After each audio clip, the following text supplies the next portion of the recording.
Assalamualaikum warahmatullahi wabarakatuh, Sobat PBB dimanapun Anda berada. Hari ini bertemu lagi dalam podcast Bincang Caleg, masih bersama dengan caleg-caleg luar biasa dari Partai Bulan Bintang. Dan pada siang hari ini kita kedatangan tamu yang sangat istimewa, yaitu Ketua Majelis Syuro kita, Kiai Haji Masrur Anhar, yang juga merupakan adalah caleg dari Dapil Jateng 5, meliputi Solo, Klaten, Sukoharjo, dan Boyolali. Jadi bagi Anda warga Kota Solo, Boyolali, Klaten, dan Sukoharjo, ini adalah caleg yang perlu Anda perjuangkan, ya, karena beliau adalah bukan orang sembarangan, Ketua Majelis Syuro dari Partai Bulan Bintang. Kiai Masrur, Assalamualaikum Kiai. Waalaikumsalam. Salim dulu. Ini kita, kalau saya manggilnya Kiai aja ya. Nah, Kiai Masrur, terima kasih sudah hadir.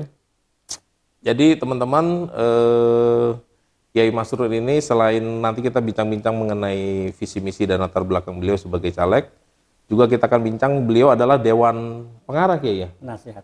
Oh, Dewan Penasehat. Dewan Penasehat dari tim kampanye nasional Prabowo Gibran. Luar biasa kan? Nah, langsung aja nih Kiai. Dapil Jateng 5 nih Kiai. Tapi sebelum kita ngomongin dapil, ngomongin pencalekan, ada yang pengen tahu juga. Nih Kiai dari gabung PBB sejak kapan Kiai? Ya. Saya itu sebetulnya kalau ditanya kapan gabung, ya nggak pernah gabung. Karena saya dari awal ikut mendirikan. Oh, salah satu pendiri. Nah, jadi kalau ditanya gabung, ya nggak pernah gabung. Mendirikan. Nah, itu ceritanya gimana tuh Kiai, kalau boleh ini? Jadi dulu saya kan berangkat dari Syarikat Islam. Jadi diberikan mandat oleh Syarikat Islam untuk bergabung dengan namanya BKUI. Badan Koordinasi Umat Islam. Itulah yang kemudian membidani lahirnya Partai Bulan Bintang di tahun 98 itu. Jadi sejak itu saya sudah berada di dalam lingkaran Partai Bulan Bintang itu. Berarti dari sejak pendirian Kiai, bahkan Ya, salah satu pendiri, salah satu perwakilan pendiri. dari Syarikat Islam. Betul. Hingga hari ini. Berarti nyalek juga mungkin dari 99 Kiai ya? Dari 99. Tapi sebelum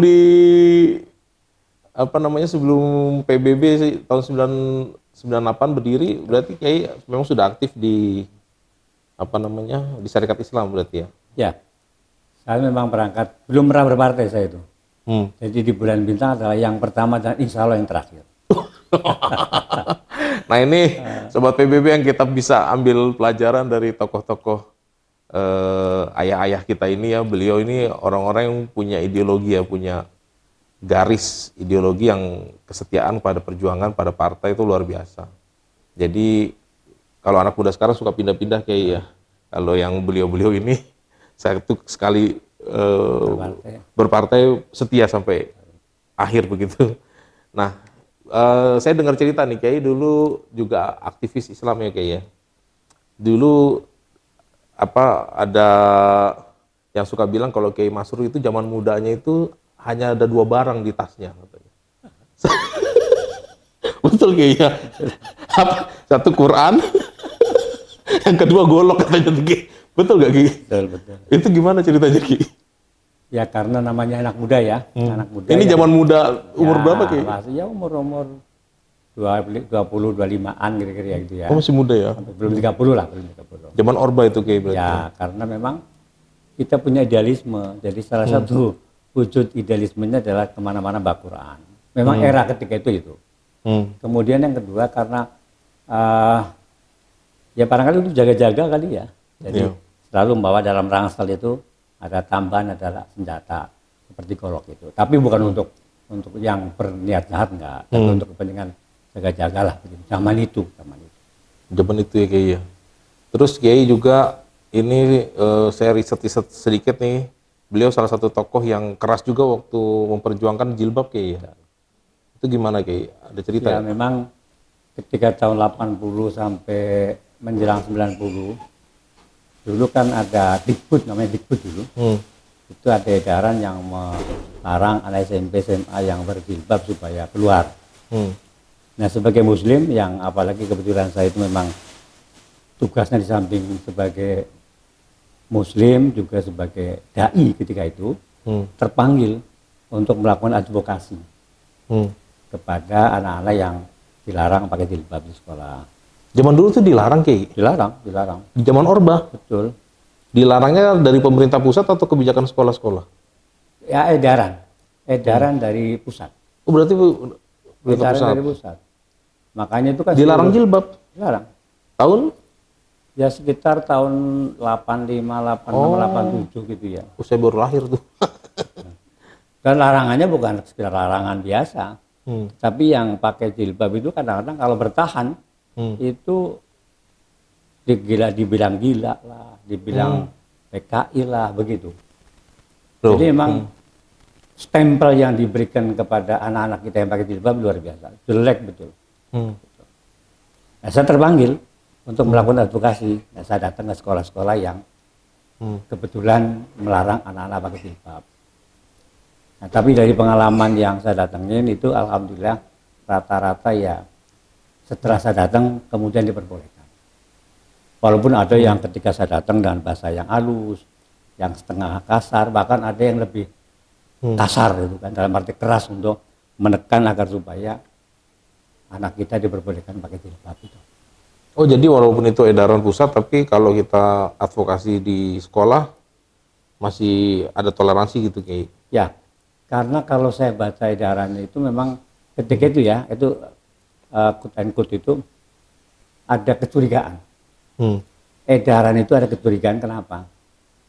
Karena diduga edaran itu tidak resmi, tidak sah. Oh. Jadi yang tanda tangan dalam surat edaran itu pada tanggal yang tercatat di situ orangnya sudah meninggal. Nah kan aneh gitu kan. Kemudian tanpa kop surat. Itu yang saya lihat seperti itu. Sehingga atas dasar itulah saya punya keberanian untuk melakukan perlawanan terhadap kebijakan sekolah yang menurut saya itu bertentangan dengan Undang-Undang Dasar, dengan Pancasila, dengan bahkan dengan aturan sekolah pun bertentangan. Oh berarti memang maksudnya itu bukan dari resmi pemerintah pusat ya? Karena sebutannya dari pemerintah pusat. Cuman tetapi ketika saya lihat itu kayak palsu lah, kayak palsu itu. Kayak palsu. Nah kalau sekarang kan kebalikannya tuh Kiai ya. Kayak kemarin kan salah satu sekolah kalau nggak salah di Bantul tuh Kiai. Sekolahnya mewajibkan jilbab justru bagi yang muslimah. Tapi itu anak kan kemudian menolak sampai ngadu ke Komnas HAM tuh. Ya, itu pejabat-pejabat ya yang berwenang kemudian kan justru memberi sanksi ke sekolah. Itu gimana ya? Saya ngeliatnya agak kebalik ya di Kiai ya. Dulu orang mau pakai jilbab dilarang. Sekarang sudah bagus kebebasan beragama kita, diperintah untuk baik, malah anak-anaknya yang protes. Tapi itu kasuistik lah. Kasuistik. Tapi kalau yang dulu, kasus jilbab yang dulu itu sistem udah menebar kemana-mana. Ya, artinya secara struktur ya. Sistemik. Kalau sekarang kasuistik lah. Jangan-jangan malah direkayasa. Bisa terjadi begitu. Iya bisa. Bisa terjadi. Selain kasus jilbab, apalagi kayak yang kita cerita seru ini, apa namanya? Nih saya juga baru tahu ya teman-teman ya. Maka kita yang hidup hari ini era reformasi ini perlu berterima kasih nih sama generasinya Pak Kiai kan. Kita sekarang bebas berjilbab, bebas beribadah, bebas apa namanya tidak ada halangan apa-apa Kiai ya. Kalau zaman dulu selain jilbab apa Kiai yang mungkin aneh-aneh gitu ya? Iya memang ketika itu kan memang katakanlah ketika itu tentara itu represif lah terhadap kegiatan umat. Jadi ketika itu yang ada muncul ya disebut dengan ada komando jihad, ada segala macam gerakan yang dianggap gerakan Islam fundamentalis itulah yang ketika itu betul-betul dilarang.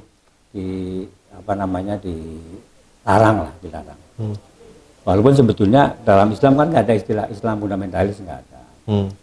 Islam ya Islam kan. Ya. Orang yang pegang teguh kepada akidah, kemudian ingin menjalankan syariat Islam dengan baik, dan itu dilindungi oleh Undang-Undang Dasar kan gitu. Sebetulnya adalah sesuatu yang wajar. Pengikut agama lain pun sebetulnya kan boleh saja. Mari kita sama-sama bersaing, mari berlomba-lomba untuk memperjuangkan tegaknya nilai-nilai Islam atau nilai-nilai agama pada diri kita masing-masing sesuai dengan pemeluk agama masing-masing kan gitu. Berarti Kiai tadi backgroundnya aktivis Kiai ya? Aktivis Islam, organisasi Islam, lalu kemudian mendirikan PBB. Nah yang kami generasi-generasi muda mau tanya itu sebetulnya dulu kan 98 itu banyak berdiri partai baru kayak. Banyak partai Islam juga banyak berdiri. Nah, apa yang membedakan PBB dengan partai-partai ini kayak? Sebetulnya kalau kita berangkat lebih awal ya ceritanya itu, kan dulu setelah Masyumi diperjuangkan kembali untuk bangkit, nggak ada peluang atau tidak diperbolehkan oleh pemerintah ketika itu, maka para tokoh, para ulama, para kiai dulu kemudian punya inisiatif bagaimana supaya jalur politik itu tetap ada, kan itu. Maka bikinlah ketika itu namanya Forum Ukhuwah Islamiyah, yang terdiri dari beberapa ulama dari berbagai lintas ormas. Ada NU, ada Muhammadiyah, ada Persis, ada Syarikat Islam, segala macam lah. Itu dari tahun 89 lah, 89. Nah, kemudian sampai mendekati 98, tetap Masyumi tetap tidak diperbolehkan untuk bangun. Meskipun 98 reformasi tetap nggak boleh itu ya. Nah, tapi ketika gonjang-ganjing reformasi 97-98, kemudian umat Islam kalau begitu kita coba lebih serius lagi untuk memperjuangkan berdirinya kembali Masyumi dengan ketika itu membuat namanya Badan Koordinasi Umat Islam atau BKUI. Bedanya FUI dengan BKUI apa? Kalau FUI itu adalah kumpulan para tokoh, kalau BKUI adalah kumpulan ormas. Bedanya di situ. Nah, dari beberapa ormas yang ada kemudian sepakat pada saat 98 itu mendirikan partai politik yang kita harapkan menjadi pelanjut perjuangan Masyumi. Nah, memang perdebatannya cukup cukup ramai lah, cukup asik lah. Nah, tapi karena ketika itu ada satu saran dari beberapa tokoh agar supaya namanya tidak Masyumi, maka kemudian pakai nama yang lain, maka kita sepakati dengan nama Partai Bulan Bintang gitu. Nah, kemudian kenapa kok muncul partai lain gitu kan ya? Itu mungkin selera lah ya. Walaupun awalnya itu mereka sama-sama. Ketika merintis pelanjut Masyumi itu sama. Bareng. Tapi begitu berdiri Partai Bulan Bintang, mulai ada yang pengen bikin anu, barangkali selera. Itu di zaman itu Masyumi masih terlarang, Kiai. 98 makanya namanya bukan Masyumi. Sebetulnya ya kalimatnya bukan terlarang ya karena kan ketika Bung Karno memberikan surat ancaman kepada Masyumi kalau dalam waktu sekian hari atau sekian bulan tidak membubarkan diri akan dibubarkan, kan ternyata kan belum sampai waktunya udah membubarkan diri. Oleh karena itu kemudian Masyumi sebenarnya tidak terlarang, bukan partai terlarang. Hanya memang tidak ada tokoh-tokoh ketika itu yang mengizinkan, terutama kalangan pemerintah yang mengizinkan untuk berdirinya kembali Masyumi itu. Dipilihlah nama Partai Bulan Bintang. Partai Bulan Bintang. Ada sejarah, Kiai, siapa yang usulkan? Memang ketika itu saya kebetulan berada di tim anggaran dasar ya. Saya masuk dulu tim anggaran dasar, ada beberapa orang. Di BKUI? Ya di BKUI, ada Pak Artono Marjono, almarhum Pak Anwar Saleh, ada Pak Khalil Badawi, ada Pak Khalil Ridwan. Nah, saya salah satu di antara yang berada di dalam tim anggaran dasar itu. Saya juga lupa siapa yang pertama kali menginisiasi nama Bulan Bintang. Tapi yang pasti nama itu menarik karena apa? Antara gambar dengan nama sama. Kan? Gambarnya Bulan Bintang, namanya Partai Bulan Bintang. Sama gitu kan. Iya. Maka kemudian orang pakai ngereka-ngereka kan gitu kan. Berarti partai yang jujur kan gitu kan. Dan alhamdulillah memang sampai hari ini Partai Bulan Bintang termasuk partai yang jujur. Antara idealitanya dengan realitanya sampai hari ini masih sama. Minimal lambang sama nama sama. Lambangnya Bulan Bintang, partainya namanya Bulan Bintang. Nah itu 98 Kiai. Lanjut kita sekarang kan Kiai Ketua Majelis Syuro ya. Ini banyak juga nih netizen nanya apa sih bedanya Partai Islam PBB dibandingkan dengan partai Islam yang lain kan gitu. Nah ini bisa dijelasin kayak apa kita punya tafsir asas atau apa gitu? Ya, memang bulan bintang dan partai Islam yang lain lah katakan sama asasnya sama-sama Islam. Sama-sama Islam. Hanya barangkali yang membedakan itu kalau bulan bintang kata Islam itu diterjemahkan atau ditafsirkan. Itulah yang kemudian oleh partai bulan bintang disebut dengan tafsir asas. Dan tafsir asas yang dijelaskan itu sebagai penjabaran daripada kata Islam itulah yang kemudian menjadi ideologi. Ideologi partai bulan bintang. Inilah yang nantinya akan diperjuangkan oleh partai bulan bintang ketika orang-orang bulan bintang itu berada di legislatif. Ya. Karena tafsir asas itu adalah merupakan ideologi kan itu. Itu yang akan memberikan simbol, yang akan memberikan warna terhadap seluruh kebijakan yang dibuat oleh kader-kader partai bulan bintang ketika mereka sudah punya kekuasaan di DPR ataupun eksekutif itu. Nah itu tafsir asasnya apa sih kayak ininya apa namanya titik poinnya? Ya paling tidak tafsir asas meliputi akidah, syariah, muamalah, ditambah satu lagi khilafah. Jadi ada 4. Atau kepemimpinan lah kan. Barangkali kalau orang bilang khilafah kan agak ngeri-ngeri kan. Agak pemimpinan gitu kan ya. Jadi ada 4 itu. Intinya itu. Nah kemudian dijabarkan. Akidah seperti apa, syariah seperti apa, muamalahnya seperti apa, gitu. Kepemimpinan seperti apa. Dan itu yang akan diperjuangkan oleh kita nantinya. Dan sebenarnya udah dari awal, dari 99 ketika Partai Bulan Bintang punya anggota dewan di DPR 13 orang, itu sudah memberikan warna yang luar biasa. Jadi alhamdulillah Partai Bulan Bintang walaupun kursinya nggak banyak, 99, 2004, tetapi cukup memberikan warna yang luar biasa kepada negara kita itu. Kita tuh terakhir 2004-2009 ya? Ya 2004-2009. Habis itu kosong ya? Kosong. Nah ini buat Sobat PBB dimanapun Anda berada, sudah 3 periode kurang lebih Partai Bulan Bintang tidak ada di parlemen, tidak ada di Senayan ya. Mudah-mudahan tahun ini kita bisa kembali mewarnai politik nasional kayak ya. Amin, amin. Karena banyak juga yang berdoa mudah-mudahan tokoh-tokoh Partai Bulan Bintang yang punya ideologi bergaris dari Masyumi ini bisa mewarnai lagi kembali parlemen DPR RI. Dan ini adalah salah satu caleg unggulan kita, caleg jagoan kita, Sobat PBB, bagi Anda yang di Jawa Tengah, daerah Solo, Boyolali, Klaten, dan Sukoharjo, nomor urut 1, Kiai Haji Masrur Anhar, ini bukan caleg kaleng-kaleng kalau bahasa anak sekarang. Ini ketua majelis syuro kita turunkan di Jawa Tengah ini. Ajak keluarga semuanya untuk rame-rame mencoblos Kiai Masrur Anhar nomor urut 1 dari Partai Bulan Bintang. Nah Kiai, visi misi Kiai, kira-kira ketika nanti qadarullah tiba-tiba Partai Bulan Bintang mendapat kepercayaan dari masyarakat, terutama dari amanah dari Allah gitu ya, kita bisa masuk lagi ke parlemen, kira-kira apa yang membedakan perjuangan kita dengan teman-teman? Khususnya Kiai, apa yang mau dibawa? Ya.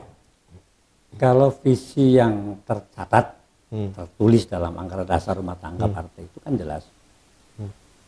Terwujudnya kehidupan masyarakat Indonesia yang Islam. Itu luar biasa. Artinya apa? Masyarakat kita yang hari ini katakan ya, belum Islami, bagaimana kita jadikan mereka itu Islam? Kita semuanya Islam. Apa sih maknanya? Bukan berarti orang yang tidak Islam dijadikan orang Islam, enggak. Islami maksudnya adalah tata hidupnya, tata kelola kehidupannya pribadi, keluarga maupun masyarakat, termasuk dalam bernegara, itu diatur dengan nilai-nilai Islam itu. Tentang kejujuran, tentang keadilan, kan itu, tentang kedisiplinan, tentang kebersihan. Kita membayangkan kalau kita banding-banding kita dengan negara-negara tetangga. Oh iya. Ya kan? Ke Singapura, ke Jepang, kan itu. Kemarin saya pulang dari Jepang itu terasa betul perbedaan dari suasana kebersihan, kedisiplinan, keteraturan itu beda sekali. Maka saya suka pulang dari sana, saya suka ceramah itu menggunakan istilah begini. Yang punya ayat kita tapi yang menjalankan orang lain.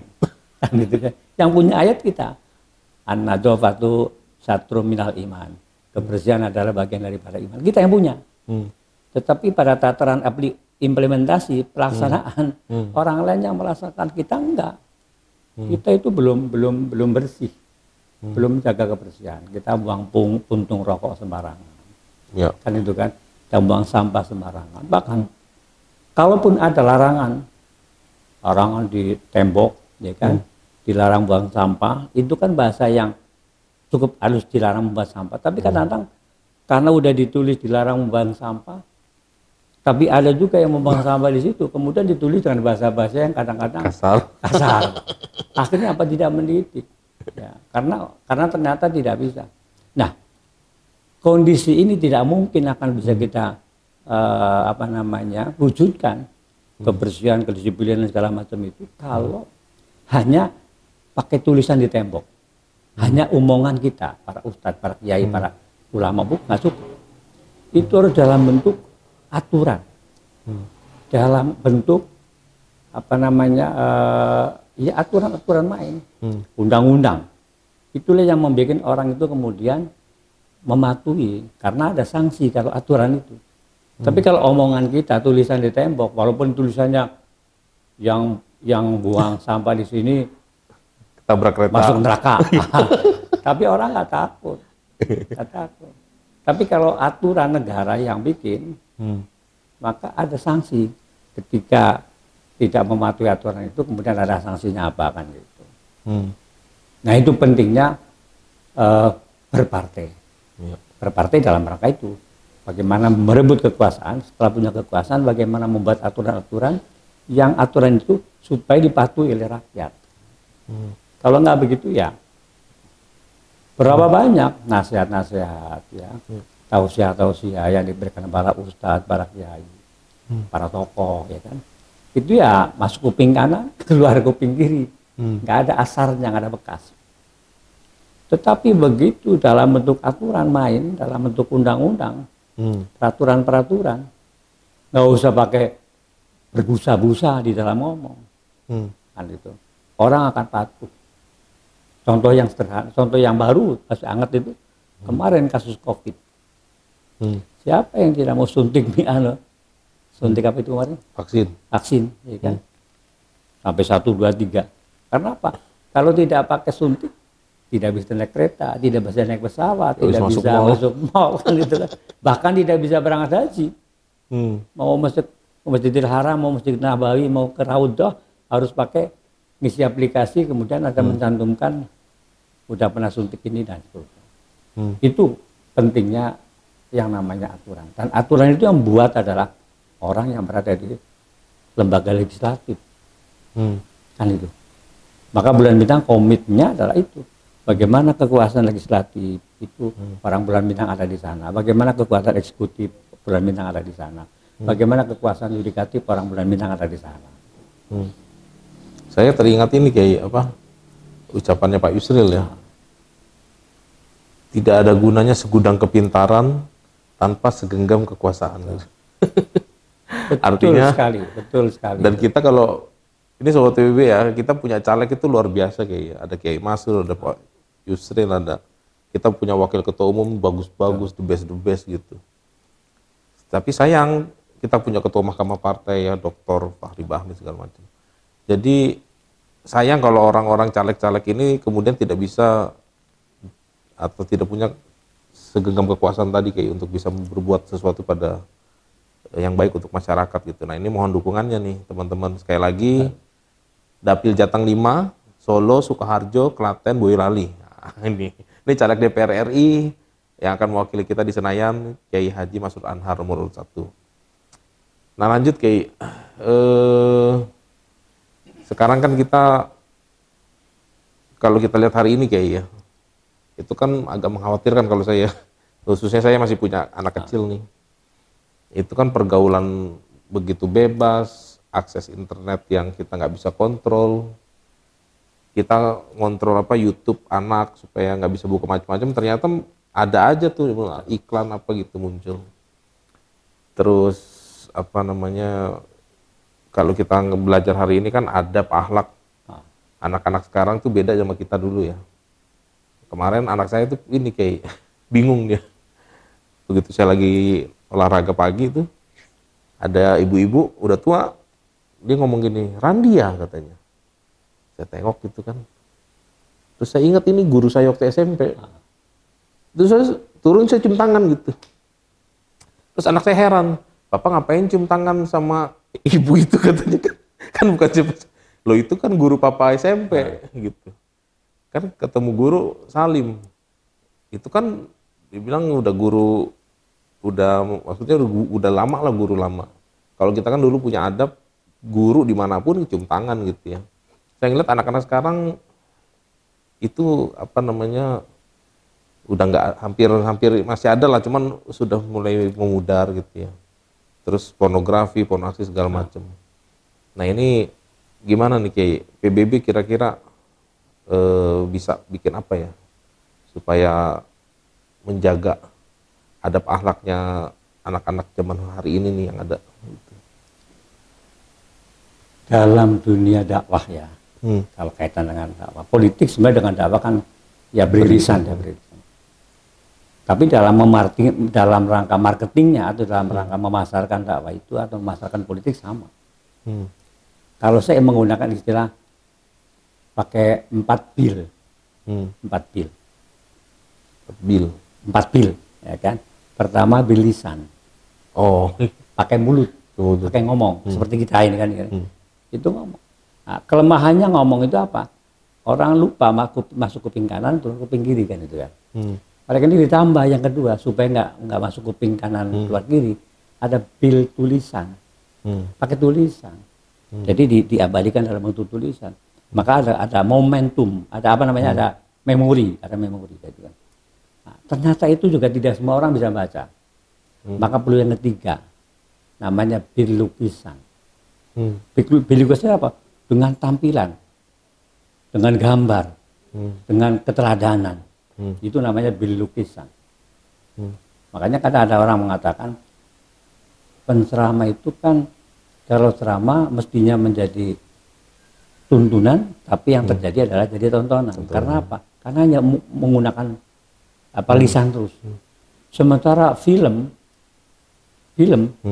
itu yang mestinya tontonan akhirnya jadi tuntunan. Karena apa? Ada divisualisasikan, digambar. Maka ada bil lukisan yang ketiga. Tapi yang terakhir itu juga penting, bil bingkisan. Bil bingkisan. Jadi dakwah itu dengan bingkisan, dengan ya. Karena bagaimanapun itu yang namanya orang kalau sudah diberikan sesuatu, itu ada rasa apa ya gitu kan, kepengen ngikutin apa yang menjadi maunya kan gitu kan. Itu bil bingkisan. Dan Nabi itu menyuruh kita tahabu, saling berbagi hadiah, maka akan muncul saling cinta. Itu kata Nabi begitu. Jadi kita memberi itu bukan berarti untuk apa-apa, tapi untuk menumbuhkan kecintaan. Begitu saya memberikan sesuatu kepada orang, orang akan memberikan lagi kepada kita balasan. Itulah bentuk cinta kasih yang berbalas gitu kan.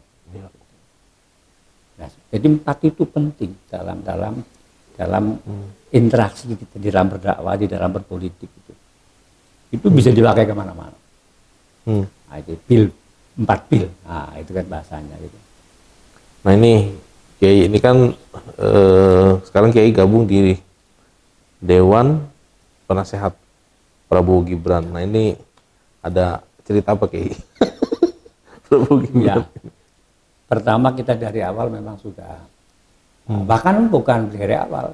Yang pertama kali mendeklarasikan Prabowo adalah Partai Bulan Bintang. Sudah barang tentu melalui kajian, lalu diskusi berbagai berwaktu-waktu kan, butuh waktu lah ya.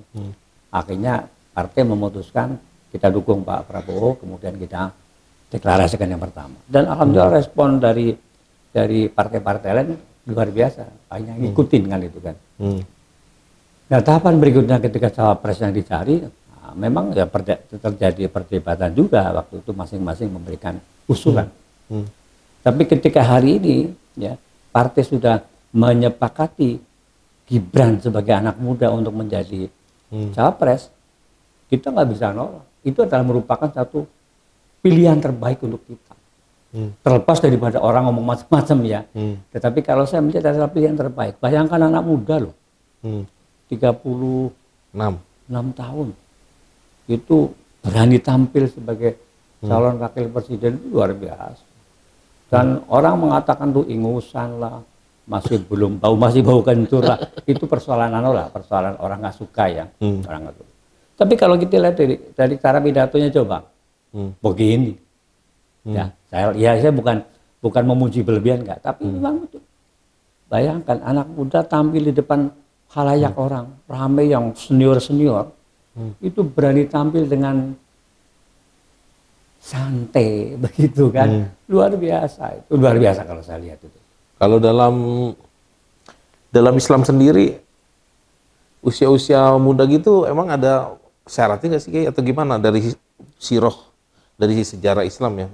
Pemimpin Islam. Ini juga barangkali perlu, walaupun kita bukan dalam rangka untuk membanding-bandingke, bukan. Tapi ini sejarah, sejarah. Di zaman Nabi itu pernah terjadi. Nabi ngangkat seorang panglima perang umur 18 tahun. Panglima perang umur 18 tahun. Bayangkan. Berarti separuhnya Gibran, malah separuh kurang.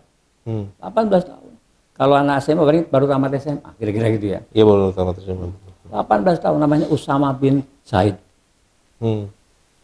Orang ribut, biasalah. Yang tidak suka di belakang ngedumel. Kalau dalam bahasa sekarang barangkali ngebully ya. Kan itu kan, dibully, Nabi juga dibully. Iya. Kedengeran lah oleh khalifah, oleh Umar bin Khattab. Umar bin Khattab juga kupingnya panas kan itu kan. Langsung lapor kepada Rasul, ya Rasul, di luar sana itu orang pada ngerasain, pada ceritain, pada komentar, pak ngebully. Kenapa Rasul kok ngangkat seorang anak umur 18 tahun menjadi panglima? Padahal ada Umar. Padahal di sini ada Umar bin Khattab, ada yang lain, ada Tolha. Kenapa tidak beliau-beliau itu yang diangkat? Kan itu. Kemudian Nabi menceritakan tentang background daripada Usama itu, anaknya siapa dan seterusnya itu. Baru orang-orang kemudian mulai reda, ya kan? Terlebih ketika dibuktikan bahwa ternyata Usama ketika melakukan perjalanan perang melawan Romawi berhasil memenangkan. Orang baru angkat jempol kan. Karena memang apa yang dilihat oleh Nabi kan wahyu. Jadi kata Nabi kan ana basara mislukum. Saya itu manusia seperti kalian juga. Bedanya apa? Yuha ilayya. Bedanya saya dapat tuntunan wahyu. Jadi ketika Nabi menyuruh si Usama atau mengangkat Usama sebagai panglima, ya para itu dibimbing oleh wahyu kan itu. Bukan berdasarkan nafsu. Dan ternyata itu menjadi pembelajaran untuk kita. Kita tidak boleh juga a priori terhadap persoalan umur. Kemudian di periode berikutnya, di periode Turki Utsmani, kita kenal ada namanya Muhammad Al-Fatih. Itu juga muda, 21 tahun. 21 tahun ya? Kan gitu. Bayangkan Konstantinopel itu sebuah kerajaan yang sangat, ya kan, kerajaan yang sangat kokoh sekali. Itu tidak ada yang bisa mengalahkan, ya kan, kekuatan Konstantinopel itu. Tapi dengan kemampuan seorang Al-Fatih itu berhasil diporak-porandakan yang namanya Konstantinopel itu. Direbut ya? Kan bisa direbut. Ini kan kembali lagi. Jadi persoalan usia itu bukan ukuran. Jadi kalau ada orang yang kemudian Pak Natsir dulu jadi Perdana Menteri umur berapa ya? Pak Natsir sudah di atas 40. Ya? Yang masih muda itu Pak Burhanuddin Harahap. 38 tahun. Oh, 38. Perdana Menteri waktu itu kan? Perdana Menteri. Dan Perdana Menteri Burhanuddin Harahap walaupun umurnya 38, tapi ternyata ketika itu dia sukses menjadi Perdana Menteri. Bayangkan, ada dua persoalan besar yang dihadapi oleh beliau. Pertama, persoalan ekonomi. Ya kan? Kedua, menghadapi pemilu 55. Dan ternyata berhasil. memulihkan ekonomi yang sudah morat-marit, dan bisa melaksanakan kegiatan pemilu legislatif tahun 55 itu. Dan dalam sejarah pemilu 55 itu pemilu yang paling jurdil kan gitu. Paling demokratis. Paling demokratis. Pak Burhan ini Masyumi juga kan? Masyumi, tokoh Masyumi. Pernah menjadi ketua fraksi. Ketua fraksi. Usia 38, sekarang bukan 36. Jadi Usama 18, Muhammad Al-Fatih 21, Burhanuddin Rahab 38. Nah sekarang Gibran 35. Nggak ada salahnya. Jadi selama usia sebetulnya tidak menjamin kualitas seseorang kayak ya.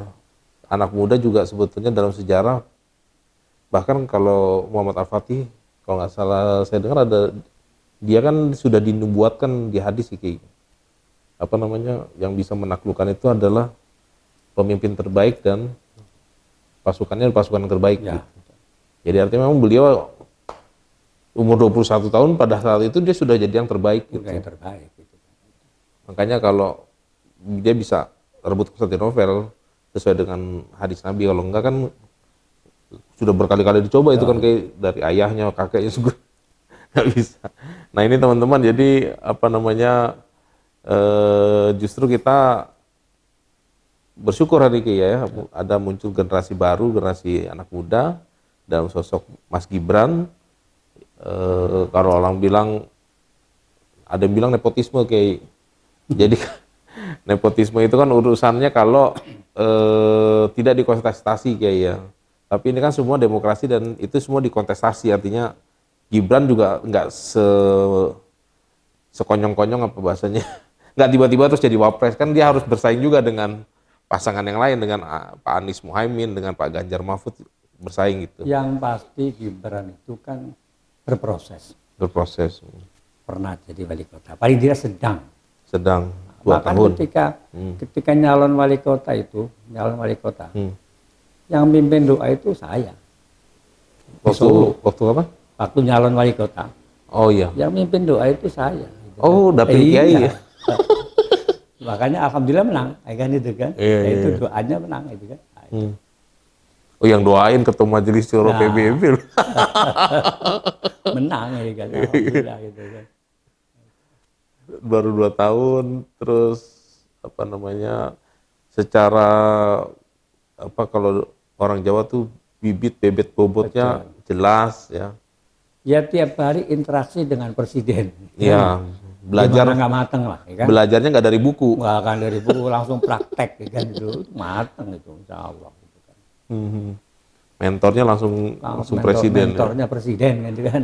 Presiden dan teman-temannya presiden kan. Nah, iya, kan, pasti. Jadi apa, kemarin pidatonya juga luar biasa kayak. Ada kabar apa lagi kayak dari TKN nih? Kemarin ngambil nomor urut 2, gimana kayak? Puas nomor urut 2? Tadi malam kita berharapnya memang 2 apa yang lain? Ya. Dulu kemarin kan dikocok. Ya. Karena dikocok ya kita nggak bisa nempak. Walaupun cuma 3, tapi namanya dikocok ya. Nah, secara qadarullah ya kan itu. Yang nomor 1 yang daftar pertama, yang nomor 2 daftar kedua, yang nomor 3 daftar ketiga. Kebalik. Oh, enggak kebalik ya? Kebalik. Nomor 1 yang daftar pertama, yang nomor 2 daftar ketiga, yang nomor 3 daftar kedua. Gitu. Ya itu kan tidak bisa direkayasa. Dan Prabowo juga 2019 kan nomor 2 juga kan. Dan bagi kita lah, ya. Nomor kan apalah artinya kan, nomor berapa nggak ada masalah. Yang penting kerja keras, soliditas kan itu kan. Kemudian bisa menawarkan program yang memang nanti diharapkan bisa dirasakan oleh masyarakat secara luas. Itu. Insya Allah lah. Dan pesan saya ya selalu dengan teman-teman ya, di dalam kampanye kita harus tampil simpatik kan itu. Kita tidak boleh melakukan bulian, tidak boleh melakukan kebohongan. Kita tidak boleh lagi melakukan upaya-upaya yang hoax gitu kan. Kalau orang bully kita, orang kasar kepada kita, kemudian kita ikut bully, ikut kasar, apa bedanya kita dengan orang lain? gitu kan. Jadi idfa billati hiya ahsan, tolaklah dengan yang lebih baik kan. Itu harus kita, itu merupakan komitmen kita lah gitu kan. Nah ini kemarin ramai juga tuh kayak di Instagram kita tuh, kenapa PBB kemudian memutuskan mendukung Pak Prabowo ya di awal gitu, sekarang dengan Mas Gibran. Nah banyak pertanyaan, apa sih Kiai kira-kira keunggulannya Pak Prabowo ini dibanding dengan Pak Anies, Pak Ganjar ya? Mereka semua tokoh-tokoh terbaik bangsa ya, putra-putra terbaik bangsa. Cuman memang harus kita pilih yang terbaik kan di antara yang terbaik gitu. Kenapa kemudian kita putuskan Prabowo tuh, kayak banyak pertanyaan? Ya memang pertama beliau ini kan punya pengalaman di tentara, ya kan? Ya, jadi sampai pangkat terakhir Letnan Jenderal. Sekarang Menteri Pertahanan. Artinya kalau bicara tentang keamanan negara, ya kan, hubungannya dengan dunia internasional itu mereka pakarnya lah, bukan sekedar secara teoritis, tetapi praktek mereka bagaimana menghadapi kenyataan itu. Jadi itu salah satunya. Gitu. Dan orangnya tegar. Kalau kita lihat dari sisi usia hari ini kan udah berapa ya, 72, kalau nggak salah 72. Tetapi masih energik, ya kan, masih bisa joget kan gitu kan. Itu masih anu lah, masih semangatnya luar biasa. Kalau bicaranya masih menggebu-gebu kan itu. Ini kan satu hal yang menurut saya itu perlu diapresiasi. Acung jempol kan juga itu. Mudah-mudahan dengan semangat, dengan apa namanya pengalaman, energiknya itu katakanlah menjadi pendorong generasi yang lebih muda. Kalau Pak Prabowo yang sudah tua aja masih begitu, apalagi saya masih muda kan gitu, lebih terdorong. Sekarang diimbangi lagi yang muda, jadi pasangan yang sangat sangat menarik, tua muda kan itu kan. Nah, itu luar biasa, pasangan yang luar biasa itu kan. Apa sekarang kalau anak muda sekarang bilang apa kayak capres gemoy kayak. Dan itu mudah-mudahan menjadi daya tarik tersendiri. Oh iya, viral tuh kayak capres gemoy. Kalau kita kan ngeliat Pak Prabowo udah dari 2004 tuh kayak ya, macan Asia apa bahasa ininya apa namanya. Dan mungkin ini saatnya beliau kita kasih kesempatan untuk bisa. Yang penasaran Prabowo, bagaimana Pak Prabowo akan memimpin Republik ini mungkin saatnya, karena nggak ada waktu lagi kayaknya. Beliau sudah 72, mungkin satu periode, kalau Tuhan Allah masih kasih umur mungkin bisa 2 periode gitu ya. Ada berita apa lagi kayak dari TKN? Sampai hari ini belum ya. Artinya sekarang ini bagaimana TKN itu ke lapangan, menyapa rakyat, kan itu, menyapa masyarakat, menampung aspirasi apa-apa yang perlu ditampung, kita mendengarkan dari mereka itu, kemudian baru kita olah untuk kepemimpinan yang akan datang seperti apa. Karena bagaimanapun juga suara rakyat itu penting kita dengar. Datang ke pasar, datang ke sawah, datang ke mana-mana kan itu kan, untuk kita mendengarkan itu. Nah kalau tugas Kiai sebagai Dewan Penasehat nih? Penasehat. Dewan Penasehat di TKN apa tuh Kiai? Ya penasehat barang tentu ya ketika ada hal-hal yang baik ya kita dorong supaya ditingkatkan kebaikan itu. Kemudian kalau ada hal yang barangkali mulai miring-miring dikit ya kita coba luruskan kembali. Itu adalah tugas dari para penasehat itu. Ada siapa lagi Kiai di Dewan Penasehat? Ada banyak lah. Ya kalau yang ketuanya kan dari polisi Pak Tanto atau sahabat Pak Tanto. Yang senior kali Kiai. Ya. Kalau Pak Yusril? Pak Yusril di Dewan Pengarah. Oh Dewan Pengarah. Oh beda ya? Jadi ada pembina, ada pengarah, ada penasehat, ada harian. Oh, oke. Pengarah, penasehat, pembina, harian. Nah Kiai mungkin ada lagi yang mau disampaikan terakhir untuk warga Solo, Sukoharjo, Klaten, dan Boyolali. Apa itu? Ya, Assalamualaikum warahmatullahi wabarakatuh. Saya Mas Rantar, calon anggota DPR RI dari Dapil 5 yang meliputi Sukoharjo, Solo, Klaten, Boyolali. Mudah-mudahan warga masyarakat di keempat kabupaten kota itu bareng-bareng yuk kita perbaiki bangsa dan negara ini supaya lebih baik, lebih sejahtera, lebih aman, lebih tentram. Mudah-mudahan kalau nanti saya terpilih bisa bareng-bareng memperjuangkan apa yang menjadi keinginan masyarakat di Dapil 5 khususnya dan masyarakat Indonesia. Atas perhatiannya, atas dukungannya, atas doa restunya, atas pilihannya, sudah bareng tentu saya mengucapkan alhamdulillah. Mudah-mudahan azam saya, azam kita semuanya Allah kabul. Assalamualaikum warahmatullahi wabarakatuh. Baik, Sobat PBB dimanapun Anda berada, kita sudah bincang-bincang dengan salah satu caleg paling berkualitas dari Partai Bulan Bintang, gak kaleng-kaleng, ini Kiai Haji Mansur Anhar. Beliau adalah Ketua Majelis Syuro Dewan Pimpinan Pusat Partai Bulan Bintang, caleg nomor urut 1 daerah pemilihan untuk caleg DPR RI daerah pemilihan Jateng 5, Sukoharjo, Solo, Boyolali, dan Klaten. Masih bersama dengan podcast Ngobrol Caleg untuk Indonesia yang lebih baik. Saya Randy Bagas undur diri. Sampai ketemu lagi dengan caleg-caleg berkualitas berikutnya. Assalamualaikum warahmatullahi wabarakatuh.